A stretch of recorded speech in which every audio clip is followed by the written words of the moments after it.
How's it going, everybody? Welcome back to the channel. My name is Andy, and today we're prepping the 2018 Highlander for another road trip. So let's see what's going on. So yeah, I think we've got a theme going on here with this car, prepping it for vacation by installing something close to that vacation. Did this last year, put this trailer hitch on. That was to tow a trailer up with a freezer on it so we could haul that freezer back full of 600 pounds of beef. That's been worth it for almost a year now. So anyway, let's go ahead and continue this theme of new product installation before a vacation. So what are we installing on this car? Well, I'm sure this will set you up and help you figure it out pretty quick. We've all seen the videos scrolling across our Facebook feed of the dash cam videos of just these stupid drivers doing stupid things, causing major wrecks, not paying attention, causing real problems out on the roads today. And you know, dash cam comes in pretty handy. So that is what we're doing today. We're going to install a dash cam in this Highlander.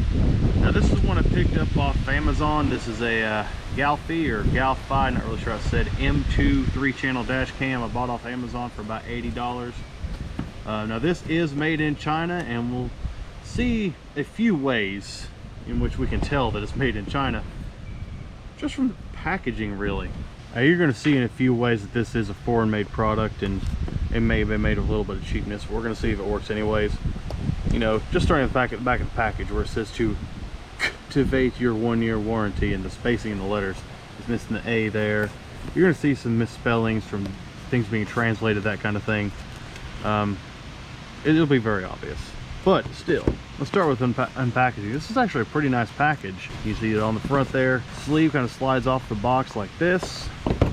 It's got a couple QR codes for email or calling via WhatsApp. There's no actual phone number, it's more of a WhatsApp call. But you can get customer support with it. Well, I'm assuming that'll be halfway decent. Get you some tips on the box. It tells you to use a Class 10 U3 speed micro SD card that is 64 gigabytes or smaller, and it says that it recommends the Amazon brand, and they say that a lot throughout this packaging. We open this up, we get a couple of cards here. We get the important things you should read card, quick start guide on the back of that.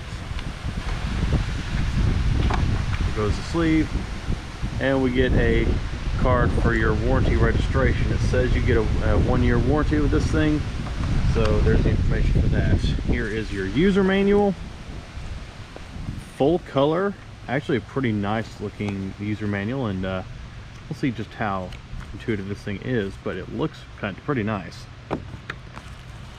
Sitting here in this foam is the camera unit itself. It's in this neat little plastic wrap in here. And here it is. It's actually a pretty small unit. Here is my Galaxy S21 Ultra for scale. See them right next to each other, and yeah, you can also see I'm controlling the GoPro with the camera, but that's them for scale. It has a cabin camera, so you can have it looking inside the cabin at the driver. It's got some control buttons on the bottom, one on the back. You got some ports up here, not a micro, but a USB type C. It looks like a little 3.5mm port here.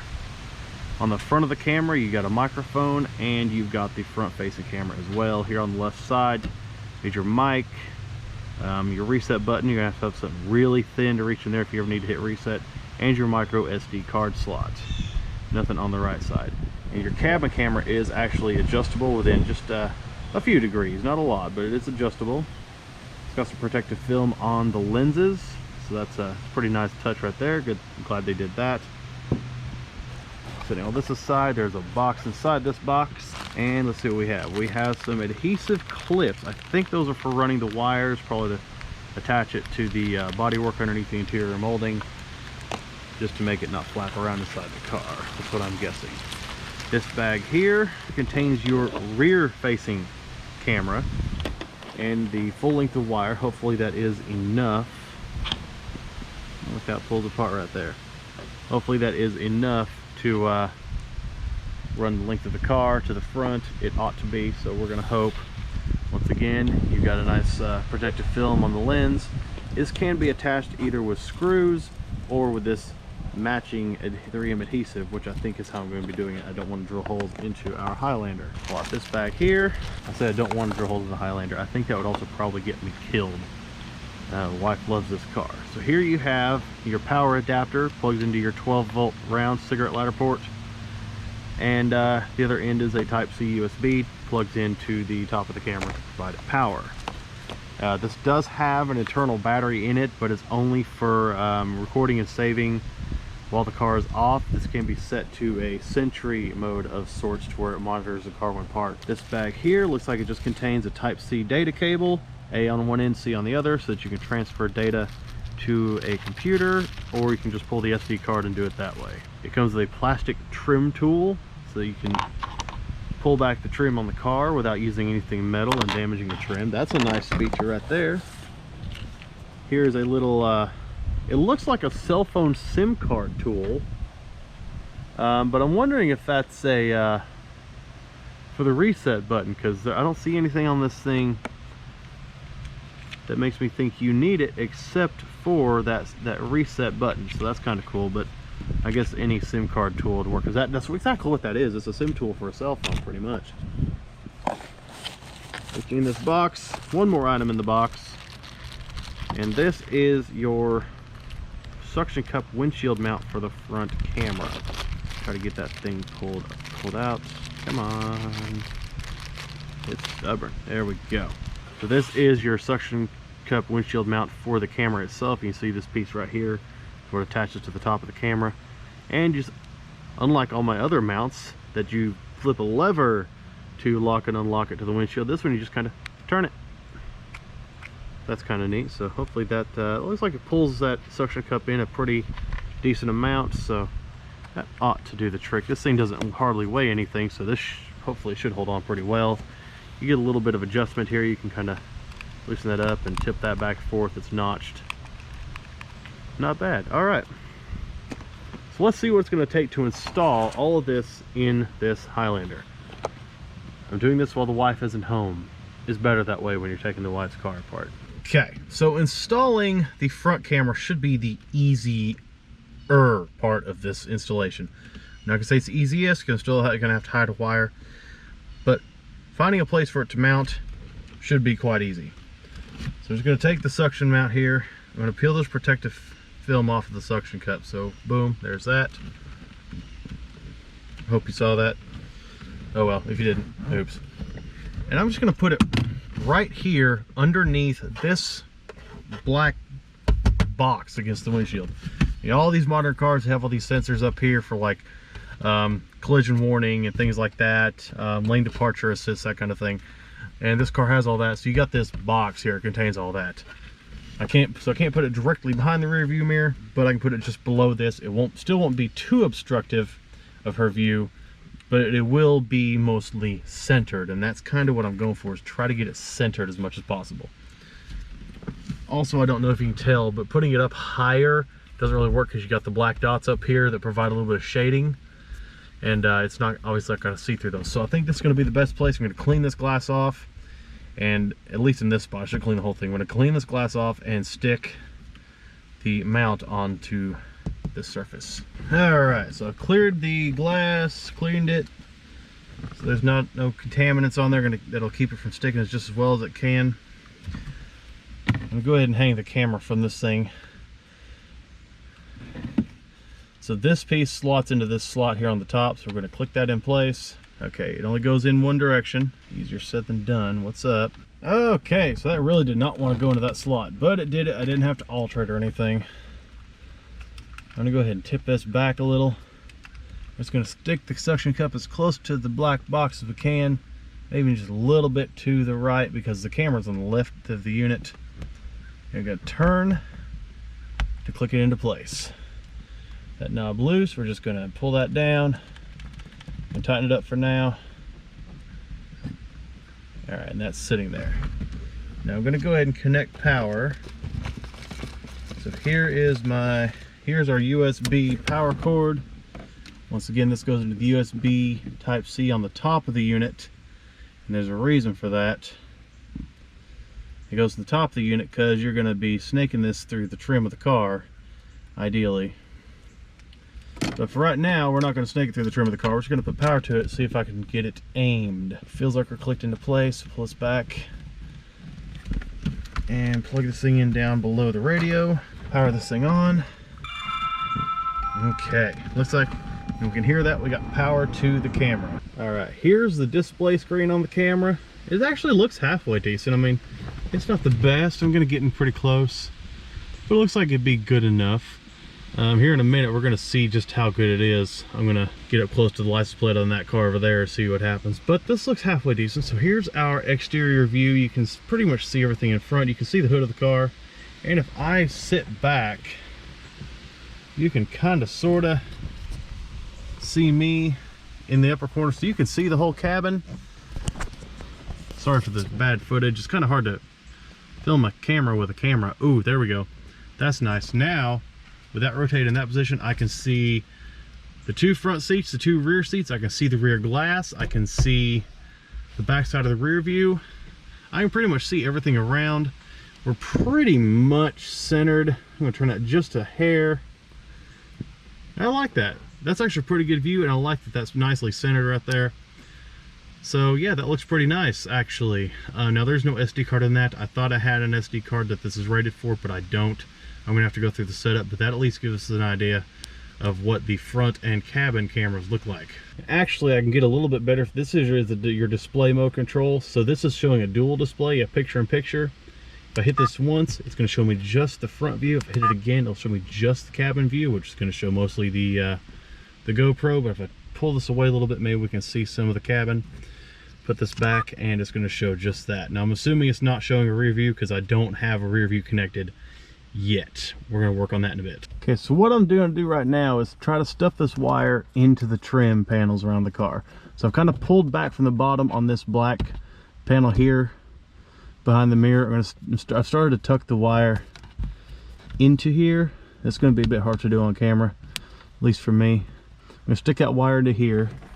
I'm going to run it across, try to get it up underneath the headliner and over to this A-pillar trim and see how that has to be done. All right, so far this is appearing to be easier than I feared. So I ran it up the other side of this black box, across between it and the headliner, and now just kind of stuck it up in the headliner with this tool. This is maybe for just stuffing things.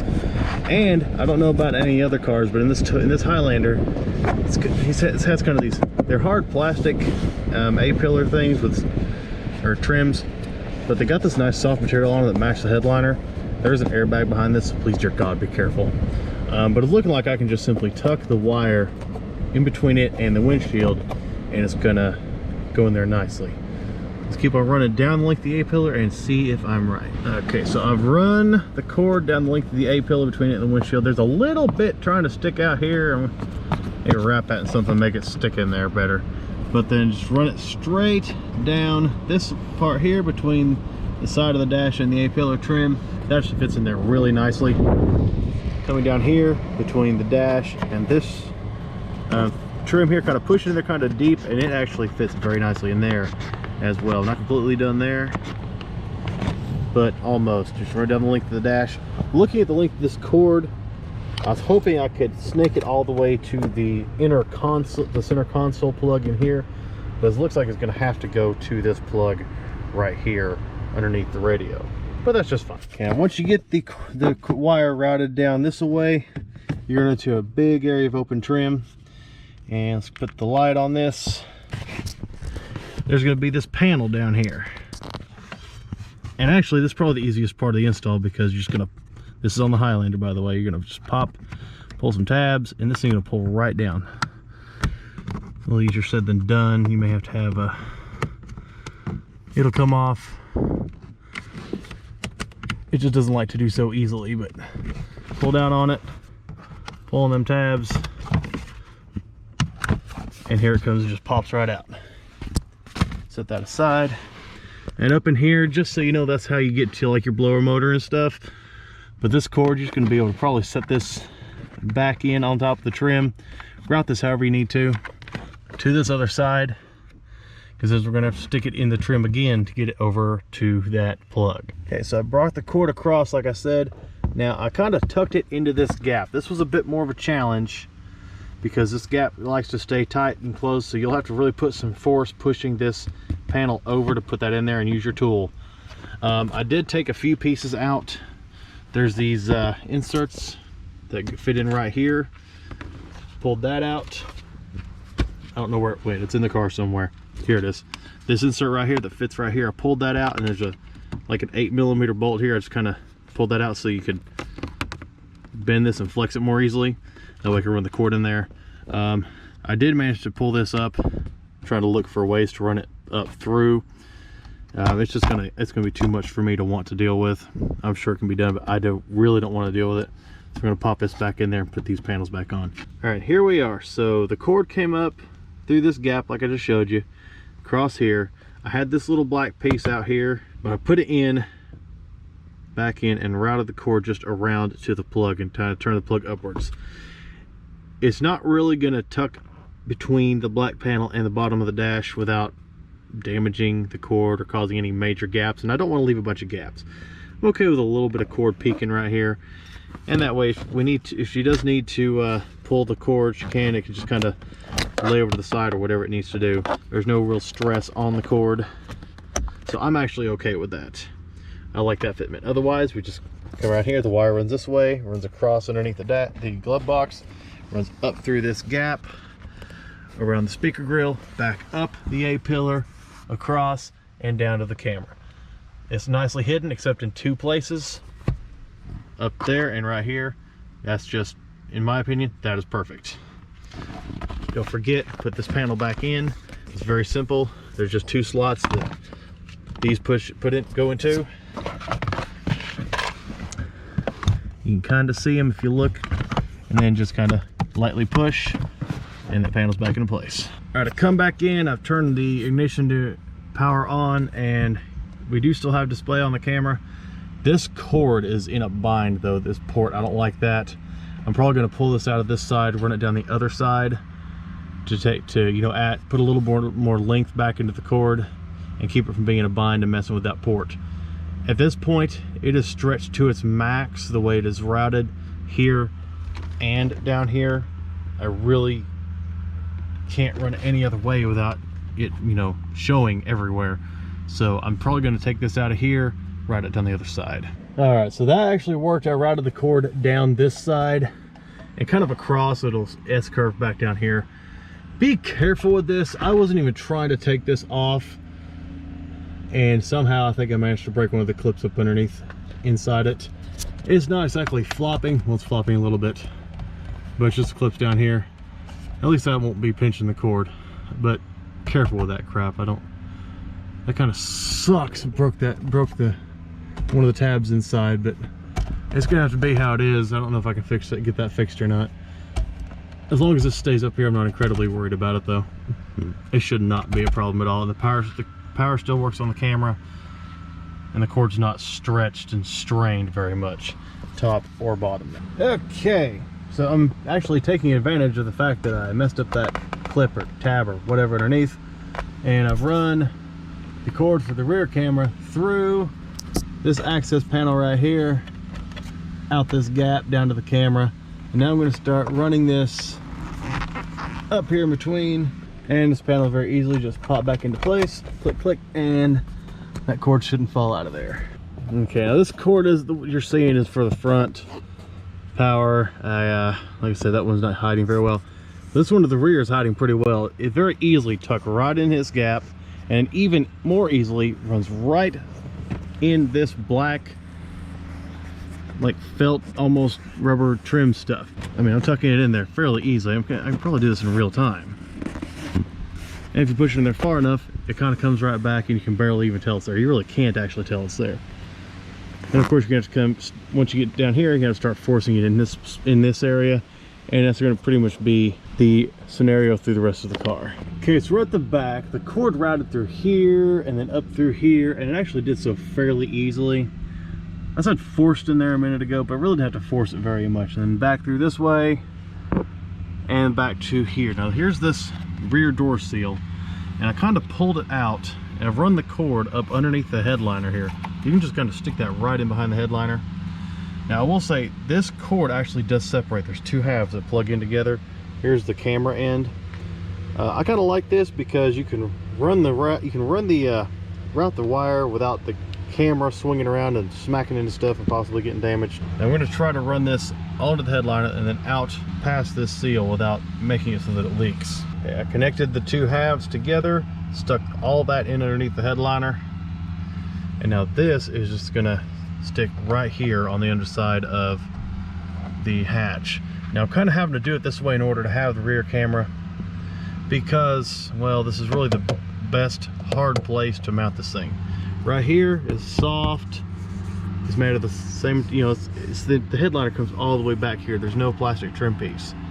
And so I'm not so sure that I can get adhesive to stick to this. And once again, I really don't feel like screwing into any panel of this car.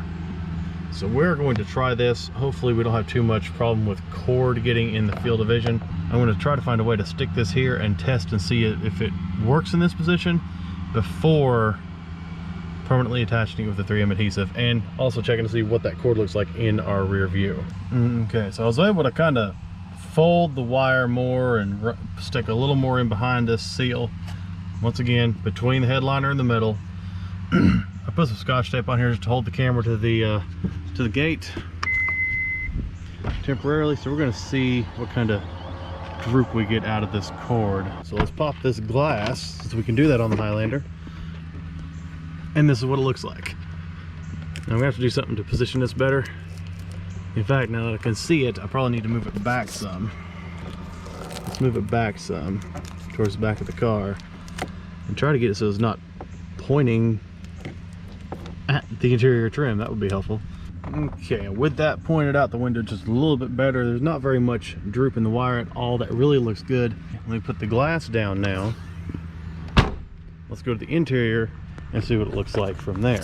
All right, looking in the rear view, it's adjusted to my my setting here so I can see out of it. Now right about there, you can kind of see it. It's in the top of the window. You can see it at the top of the window, but it's not obstructive in the least. Looks really good. Let's put some power to the car now, or start it, whatever. Camera powers up. Here we have our views. There's our picture-in-picture of our interior. Okay, actually you have a picture-in-picture with 3 shots. So you have your front, your rear, and then up in the corner is your interior. So we'll hit the button to show just the front. There's just the interior, and there's just the rear. Now that's actually a pretty decent picture. I'm going to try to make that look a lot better. You can see the grid lines for the defroster are kind of angled, but I've got a clear view out the glass. No part of the structure of the door is obstructing it at all. That really does look a lot better. So I'm going to go ahead and actually permanently mount that in that place. I think that's going to do just fine. That cord has just enough room. I can still see it has just enough slack to keep it from being damaged with the gate being opened, which is obviously another important thing to consider since it has to be mounted on the hard trim of the lift gate. Alright, so I found about the position I wanted it, about the center of the trim. Centered this way and that way, best I could, got it as straight as possible. If we put the gate down, pop the glass, here it is. You can stare right at it. It's not obstructed by the trim. Let's put that glass back down, go up to the front. I've already got the camera in rear view mode, and there it is right there. No obstructions at all. Looks really, really good. I do like that. Okay, I went and parked the Versa behind it. And I don't know if you can tell in the GoPro, but I can definitely see the numbers on the plate, even on this screen at about 6 feet away from the back of the Highlander. One annoying thing is it looks like I'm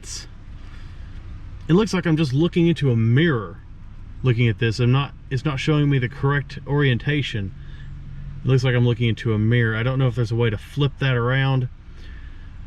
Kind of annoying, but you still, if you take a backwards image and flip it around, you're still going to get the proper information if there is an incident that happens.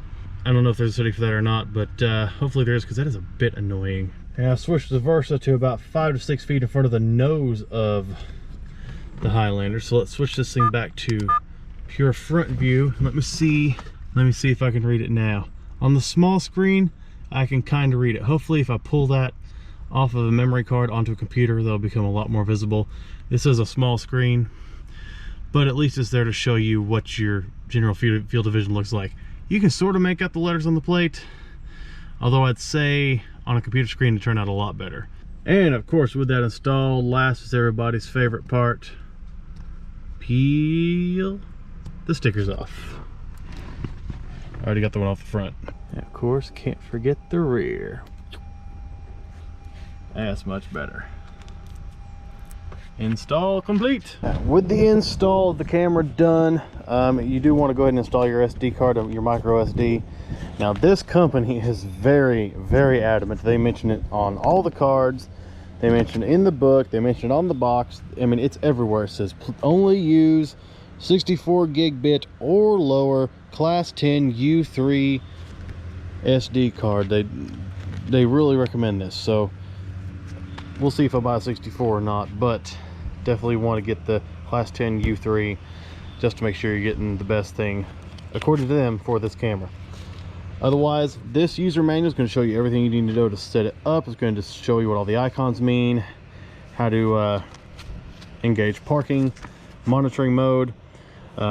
Everything is going to be in this manual, so you'll know exactly how to work this thing. Now, there is one thing that this camera can do, is 24-hour recording, but you have to buy a separate hardware kit off Amazon for this thing. All the information is in the book if you want to be able to set this thing up to just record for 24 hours while a car's parked. Otherwise, it has a G sensor in it, so should someone hit the car while it's parked, it'll record that. And it's pretty much got all the things people are looking for in a dash cam. The ability to record footage when something goes wrong out on the road. It'll store them on the SD card. Once that's full, then of course it'll delete the oldest thing as it records more and more clips, that kind of thing. And it's got the G4 sensor to start recording if the car's hit, of course. This looks like a pretty robust camera. It looks like it's going to be a good thing to interface with. I'm not going to show setup or anything like that on this video. This is mainly for the installation. This is not a review of this thing. And I'm going to say, just like I did in my previous video where I tested the camera mount, I'm not sponsored by these people or Amazon.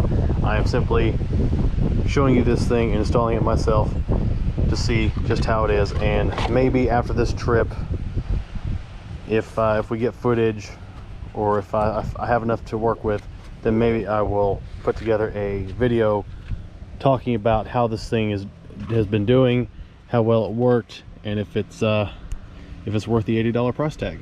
Alright y'all, so that's going to do it for the install video of this Galphi M2 dash cam with rear camera kit for this in this car. Pretty straightforward actually, as long as you're careful, a bit more careful than I was. I did break a couple of them tabs, I think. I may have to get back in there and look. But seems to be an alright camera. As far as quality is concerned, I forgot to mention that earlier. Your front camera is a 1080p quality. Your cabin and rear cameras are a 720p, so you're not doing 4K or 8K or any of that stuff. Your highest is 1080p, and it's going to be for the front-facing camera. But still, in the event of an emergency, a wreck, something like that, hopefully these are going to serve a great purpose. And like I said, with people going crazy in this world right now and supplying YouTube and Facebook with just an absolute buttload of stupid people wrecking cars videos, this is going to come in handy. Anyways, I hope you enjoyed this. I hope it was informative and helps instill a little bit more confidence in you if you're considering buying and installing a dash cam in your car. If you like what you see here, you want to see more, go check out the other videos on my channel. I've got everything from installations on our vehicles, to repairs, to car reviews, to car shows, just a whole variety of stuff, something for everybody who's into cars.